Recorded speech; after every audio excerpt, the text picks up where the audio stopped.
അമേരിക്കയെ വെല്ലുവിളിച്ച ഇറാൻ യുദ്ധത്തിൽ ഒരു തരത്തിലും ഒരു ലക്ഷ്യം പോലും അമേരിക്ക നേടിയില്ലെന്ന വിദേശകാര്യമന്ത്രി. US ചർച്ചയ്ക്കായി കെഞ്ചുന്നുവെന്നും അബ്ബാസ് അരഗ്ചി. അപേക്ഷ പരിഗണിക്കാമെന്നും ഇറാൻ വിദേശകാര്യമന്ത്രി. ഇറാന് പൂർണ്ണ പിന്തുണയുമായി റഷ്യ ചർച്ചകളിൽ ഇടപെടുമെന്ന് വ്ളാദിമിർ പുടിനും ഇറാൻ വിദേശകാര്യമന്ത്രിയും കൂടിക്കാഴ്ച നടത്തി. ഇറാന്റെ താൽപര്യങ്ങൾ സംരക്ഷിക്കുന്നതിന് സാധ്യമായതെല്ലാം ചെയ്യുമെന്ന് റഷ്യ. ഇറാൻ അമേരിക്കയുടെ പുതിയ ഭീഷണി. വിമാന കമ്പനികളുമായി സഹകരിക്കുന്നവരെ ഉപരോധിക്കുമെന്ന് US. ലോകരാജ്യങ്ങളിലെ സർക്കാരുകൾ ശ്രദ്ധിക്കണമെന്ന് US ട്രഷറി സെക്രട്ടറി. ഇറാനെതിരെ പരമാവധി സാമ്പത്തിക സമ്മർദ്ദം ചുമത്തുമെന്നും ഭീഷണി. ട്രംപിന്റെ ചടങ്ങിൽ വെടിയുതിർത്ത യുവാവിനെതിരെ പ്രസിഡന്റിനെ വധിക്കാൻ ശ്രമിച്ചെന്ന കുറ്റം ചുമത്തി പ്രതി കോൾ തോമസ് അലന് ജീവപര്യന്തം ശിക്ഷ വരെ കിട്ടിയേക്കാം. വെടിവെപ്പിൽ പരിഭ്രാന്തനായില്ലെന്ന് ട്രംപ്.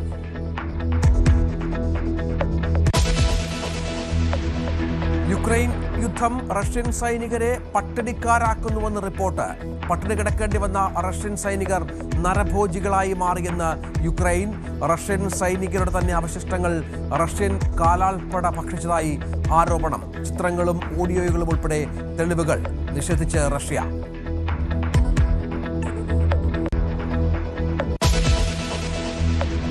പാകിസ്ഥാനിൽ വീണ്ടും അജ്ഞാത തോക്കുധാരികൾ. ലഷ്കർ ഭീകരനെ വെടിവെച്ചു കൊന്നു. കൊല്ലപ്പെട്ടത് ഹാഫിസ് സയ്യിദിന്റെ വിശ്വസ്തൻ ഷെയ്ഖ് യൂസഫ് അഫ്രീദി. വെടിവെച്ചവരെ പറ്റി വിവരമില്ല. പാകിസ്ഥാനിൽ തുടർച്ചയായി കൊല്ലപ്പെടുന്നത് മൂന്നാമത്തെ ലഷ്കർ ഭീകരൻ.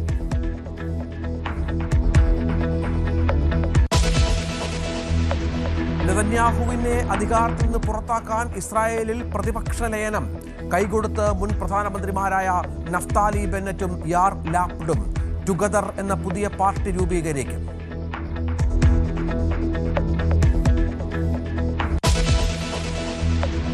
അയൺ ഡോം യുണൈറ്റഡ് അറബ് എമിറേറ്റ്സിനു കൈമാറി ഇസ്രായേൽ. US ഇറാൻ സംഘർഷം മുറുകുന്നതിനിടെ അറബ് രാജ്യങ്ങൾക്ക് ആശ്വാസം. ലോകത്തെ ഏറ്റവും ഫലപ്രദമായ പ്രതിരോധ സംവിധാനം ഇസ്രായേൽ മറ്റൊരു രാജ്യത്തിന് കൈമാറുന്നത് ഇതാദ്യം. കൊടും ചൂടിന് ശമനമില്ല. സംസ്ഥാനത്ത് താപനില വീണ്ടും ഉയരുന്നു. ഇടുക്കിയും വയനാടും ഒഴികെ ഇന്നും മുന്നറിയിപ്പ്. വൈദ്യുതി പ്രതിസന്ധിയും അതിരൂക്ഷം. രാത്രികാല നിയന്ത്രണം പലയിടങ്ങളിലും മണിക്കൂറുകളോളം. വൈദ്യുതി ബോർഡിന്റെ ഉന്നതതല യോഗം ഇന്ന്. ഇടുക്കി നെടുങ്കണ്ടത്ത് കാണാതായ സജി എവിടെ? കണ്ടെത്തിയ ശരീരഭാഗങ്ങൾ സജിയുടെ അമ്മ മേരിക്കുട്ടിയുടെയും സഹോദരൻ റെജിയുടേതുമെന്ന് ഉറപ്പിക്കാൻ അന്വേഷണ സംഘം. പോസ്റ്റ്മോർട്ടം റിപ്പോർട്ട് ഇന്ന് പുറത്തുവരും.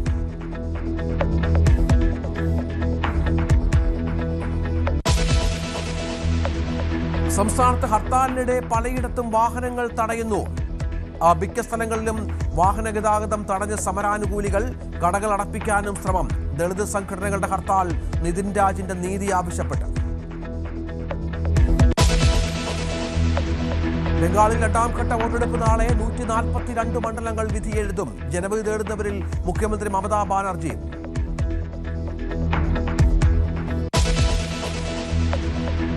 റെക്കോർഡുകളുടെ രാജാവായി വിരാട് കോഹ്ലി. IPLൽ 9000 റൺസ് തികയ്ക്കുന്ന ആദ്യ താരം. രണ്ടാമതുള്ള രോഹിത് ശർമ്മ കോഹ്ലിയേക്കാൾ 1900 റൺസ് പിറകിൽ.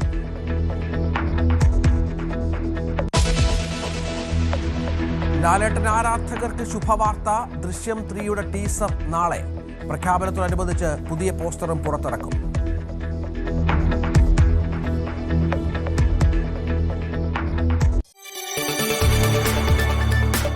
കൂടുതൽ വാർത്തകൾക്ക് News 18 Keralam YouTube channel subscribe ചെയ്യുക.